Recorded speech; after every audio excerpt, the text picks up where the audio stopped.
कैसे का बात है? वादा करे रहे बात करे रहे भुला के का बात है बतावे। फिर बतावे। हाँ नहीं तो लो सुनता नहीं है। हाँ तो सुन बताना। तोर संग यहाँ तोर संग पर यहाँ चाहे टिके चाहे होती हो जा रे काय काय बताना झंके कर मैं अभी मोला तो लगे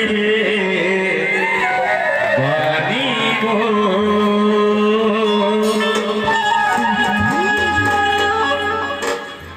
हंस के मुस्का के लसका के लहरा के छोड़ दे रे।